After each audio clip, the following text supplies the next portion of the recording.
Sebut petugas hina ulama, Tengku Zul hasut kaum muslimin bungil untuk ribut. Dilansir dari siwut.com, ditulis oleh Hermanto Purba.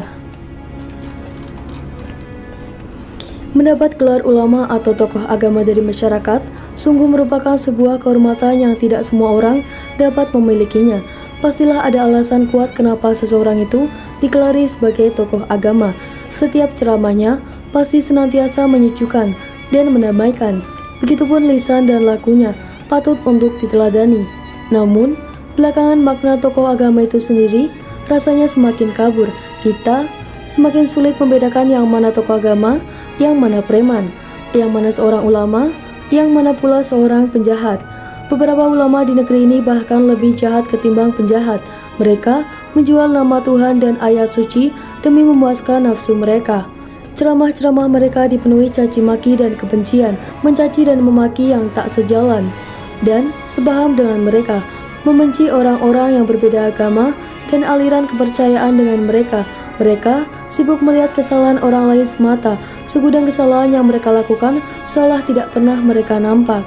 Para ulama abal-abal itu bukan hanya mengajarkan jemaah untuk mendengki dan membenci sesamanya, mereka juga secara terus-menerus membakar emosi para pengikutnya untuk membenci pemerintahannya dengan menyebut pemerintahan sebagai kafir, togok, anti-Islam, anti-ulama, antek asing dan aseng, serta pemerintahan PKI. Ada beberapa nama ulama yang selama ini seperti tidak pernah lelah untuk menghujat pemerintah. Sebutlah Rizik Syihab. Ia adalah komandan dari seluruh ulama radikal di Indonesia. Setiap ucapan dan petua yang keluar dari mulutnya dianggap sebagai firman yang mesti ditaati dan dilakukan. Rizik bahkan mereka posisikan sebagai wakil Tuhan. Ada pula beberapa ulama radikal garis keras, anak buah Rizik yang sealiran dengannya. Ada Ustadz Abdul Somad, Sugi Nur Raja, Maher At-Tuwailibi, Haikal Hasan, Ismail Yusanto, Bahtiar Nasir, Tengku Zulkarnain, dan beberapa nama lainnya.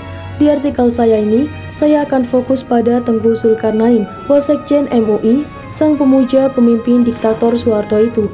Tengku Zulkarnain, ulama kelahiran Medan, Sumatera Utara itu seperti tidak ada lehernya untuk menebar berita-berita bohong dan ujaran kebencian lewat berbagai cuitannya di akun media sosial Twitternya. Dalam sehari, ia bahkan bisa mencuit hingga beberapa kali, yang semuanya berisi provokasi dan kebencian kepada pemerintah. Sebelumnya, pada masa kampanye Pilpres 2019 lalu, Ustadz yang tidak pernah mengenyam pendidikan keulamaan itu juga pernah membuat heboh akibat cuitan hoaksnya tentang adanya 7 kontainer surat suara yang telah tercoblos gambar Jokowi Ma'ruf, Capres nomor urut 1. Cuitan itu segera viral dan menyebar ke seluruh pelosok tanah air. Namun entah kenapa, kasus itu tidak ditindaklanjuti oleh pihak kepolisian. Selesai begitu saja. Saat itu, saya berpikir, mungkin cuitan itu akan menjadi akhir episode hoaks Tengku Zulkarnain, sebab ia akan segera dijerat dengan Undang-Undang ITE dan hukuman penjara maksimal 6 tahun. Namun, ia seperti tidak tersentuh hukum, jangankan di penjara, diproses pun tidak. Terkait video viral tentang aksi Habib Umar Assegaf melawan petugas di exit tol Satelit Surabaya, Tengku Zulkarnain turut berkomentar, dan seperti biasa, komentarnya kali ini tidak jauh berbeda dengan berbagai komentar dan cuitannya selama ini, penuh hasutan dan provokasi. Bukan justru membuat agar suasana jadi adem, ia justru turut memanas-manasi. Seharusnya, terlebih pada bulan suci Ramadan sekarang ini, Tengku Zul yang menyebut dirinya sebagai ustadz itu mesti menyuarakan hal-hal yang menyejukkan, menyampaikan ceramah-ceramah yang mendamaikan, serta menebar cinta dan kasih sayang kepada sesama anak bangsa lewat cuitan-cuitannya di akun media sosialnya.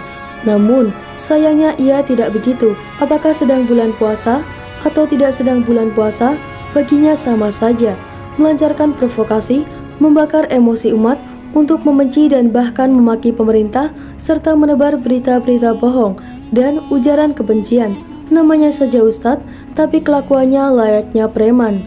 Lewat tweet yang ia cuitkan kemarin pada tanggal 21 Mei 2020 pukul 19.38 waktu Indonesia Barat, Wasekjen MUI itu meminta kepada para santri, guru pesantren, dan seluruh kaum muslimin di Bangil untuk mencari anggota Satpol PP yang telah memukul dan menendang Habib Umar Assegaf untuk diserahkan kepada polisi agar segera diproses hukum, karena menurutnya anggota Satpol PP dan polisi yang bertugas saat itu telah menginjak harga diri umat muslim dan ulama.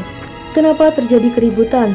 Karena Habib Umar tidak menaati aturan PSBB Surabaya. Oke, katakanlah sebelumnya Habib Umar belum mengetahui sepenuhnya aturan-aturan itu, tapi ketika ia dihentikan polisi, bukannya ia seharusnya bisa lebih responsif? Namun yang terjadi justru sebaliknya. Sejak dari awal ia dihentikan polisi, ia sudah menunjukkan gelagak sok hebat, sok jago, nada suaranya meninggi seakan ia yang paling benar. Para petugas sudah dengan sabar memberi penjelasan terkait pelanggaran yang ia lakukan, tapi ia tetap saja seperti menantang. Gamis putih yang ia pakai ternyata tidak berbanding lurus dengan sikap yang ditunjukkan. Mulutnya yang semestinya mengeluarkan kata-kata penuh cinta itu justru ia pakai untuk membentak-bentak petugas dengan begitu kasarnya. Ternyata tidak cukup hanya sekedar membentak dan mengeluarkan kata-kata kasar, ia juga mendorong-dorong petugas yang ingin mencoba memberi penjelasan kepadanya. Maka menjadi sangat wajar rasanya jika petugas melakukan aksi balasan. Sebab tindakan sang Habib yang konon memiliki sekitar 40.000 jemaah itu jelas-jelas telah melawan petugas. Nah, mungkin Tengku Zul tidak menuntut video itu secara penuh. Ia mungkin hanya menonton potongannya saja. Amarahnya segera memuncak. Ia lantas mencuit lewat akun Twitternya mengajak ribut seluruh kaum muslimin di Bangil, tempat Habib Umar tinggal, dan dengan meminta agar segera menemukan anggota Satpol PP yang diduga telah memukul dan menendang. Lewat cuitannya, Tengku Zul telah menyimpulkan bahwa sang Habib tidak salah. Yang salah menurutnya justru petugas yang sesungguhnya sedang berusaha melindungi diri itu, sehingga ia mengajak para santri, guru pesantren, dan seluruh kaum muslim Bangil untuk mencari si petugas tersebut. Saya merasa ngeri dengan kata mencari tersebut. Saya meyakini di balik kata tersebut ada makna yang sangat dalam, jauh lebih dalam dari arti kata mencari itu sendiri. Dalam hal ini, Tengku Zul telah membuat kesimpulan seenak perutnya saja. Atas dasar apa ia meminta seluruh kaum muslimin di Bangil mencari anggota Satpol PP tersebut? Apakah sudah ada bukti bahwa Habib Umar dianiaya? Bukankah petugas negara harus dilindungi dalam tugasnya? Tengku Zul hanya berasumsi tanpa didukung dengan data yang sahih. Dan asumsi itu menurut saya merupakan sebuah provokasi, sebuah hasutan, dan pembohongan publik. Salam Indonesia 1.